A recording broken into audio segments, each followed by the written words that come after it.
ভারতীস kitchen. আজকে আমি ইলিশ মাছ দিয়ে একটা রেসিপি বানাবো। দেখো কি দিয়ে বানাচ্ছি আর কি কি মশলা আমি নিচ্ছি। মাছটা আমি ভালো করে ওয়াশ করে নুন হলুদ মাখিয়ে নিয়েছি। এখানে আমি দুটো বেগুন আর একটা আলু এরকম গোটা গোটা করে কেটে নিয়েছি। আর বেগুন আলু আমি ভালো করে ওয়াশ করে নিয়েছি।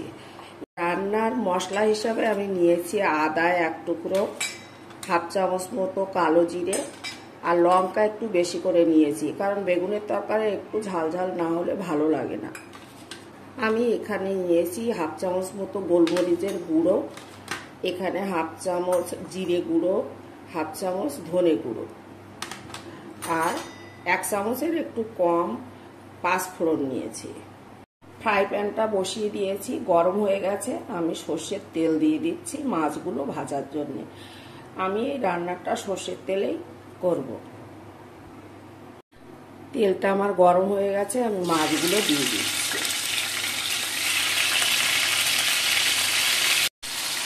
মাছগুলো আমি বেশিক্ষণ ভাজবো না, একটু উল্টে পাল্টে নেব, কড়া করে আমি ভাজবো না। মাছটা আমার ভাজা হয়ে গেছে, দেখো আমি এর বেশি ভাজবো না। আমি মাছটা এবারে নামিয়ে নিচ্ছি। কড়াটা আমার গরম হয়ে গেছে, আমি তেলটা দিয়ে দিচ্ছি। তো অল্প করেই দেব।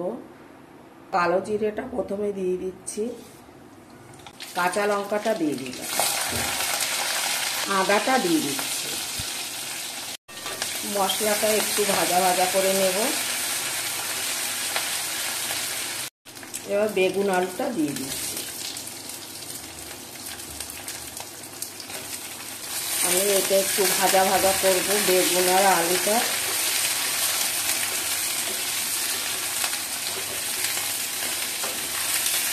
স্বাদ মতো লবণটা দিয়ে দিচ্ছি। মশলা একবারে একসঙ্গে করে না দিয়ে একটা মশলা দেওয়ার পরে একটু নেড়ে নিয়ে আর একটা মশলা দিলে ভালো হয়।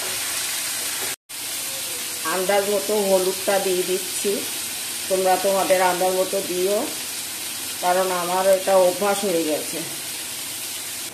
আমি হলুদটা দেওয়ার পরে আবার একটু নেড়ে নিচ্ছি। আর বলো না, আমার ফোনটা এত ডিস্টার্ব করছে না, ভিডিও করতে খুব অসুবিধা হচ্ছে। এখানে আমি জিরে আর যে ধনে গুঁড়ো নিয়েছিলাম ওই দুটো একসঙ্গে আমি দিয়ে দিচ্ছি। আবার একটু নেড়ে নিচ্ছি।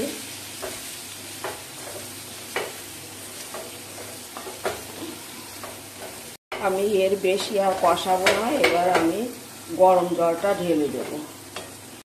গরম জলটা দিয়ে দিলাম। দেখো, রান্না কে কিভাবে করবে সেটা তাদের ব্যাপার। সে একজনেরটা দেখে একেবারে ডিটো তুলে দিলাম, এটা তো আমি জীবনেও করিনি। আমার রান্না আমি নিজের মতন করে করি। এবার কেউ যদি বাড়িতে ট্রাই করে দেখে যে রান্নাটা কেমন হয়েছে, সে বুঝতে পারবে যে ডিফারেন্টটা কোথায়। রান্নাটা আমার প্রায় হয়ে এসছে। এবারে একটু বাদে মাছটা দেব।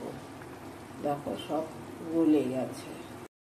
এদিকে আমি এই ফ্রাই প্যানটা বসিয়েছি, মাছ ভেজেছিলাম সেই তেলটার মধ্যে আমি পাঁচফোড়নটা দেব, ওতে সম্বাদ দেওয়ার জন্যে, বেগুনে সম্বাদ দেওয়ার জন্যে।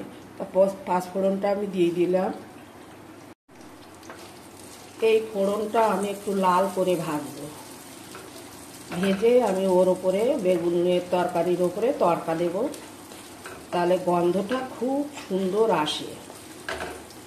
আমার একটা ভাজা হয়ে গেছে, সুন্দর একটা গন্ধ বেরিয়েছে। এবার আমি তরকারিতে ঢেলে দিচ্ছি। আমি এবারে তরকারিতে দিয়ে দিলাম। আমি মাছগুলো দিয়ে দিচ্ছি। এরকম করে বেগুনের তরকারি রান্না করলে সত্যি খুব ভালো হয়, খেতে টেস্ট খুব। এবার আমি ওপর দিয়ে গোলমরিচের গুঁড়োটা দিয়ে দিচ্ছি। গোলমরিচের গুঁড়োটা পরে দিলাম কেন, এই গোলমরিচ আর এই যে পাঁচফোড়ন তড়কা দিলাম না, এই দুটোর গন্ধের মিশেলে একটা সুন্দর গন্ধ বের হয় আর খুব টেস্টি হয় খেতে। আমি বেশিক্ষণ ফোটাবো না, একটু বাদেই নামিয়ে দেব, একটু পাতলা পাতলা ঝোল করব। রান্নাটা আমার কমপ্লিট, আমি নামিয়ে নিচ্ছি। এই রেসিপিটার নাম এখন আমি ঠিক করিনি, তোমরা ঠিক করে বলে দিও যে আমি কি রেসিপি বানালাম। আর দেখো কত সুন্দর হয়েছে।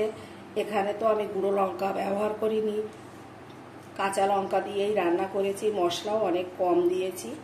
দেখো খুব টেস্টি হবে, কারণ আমি তো আগেই চেক করেছি।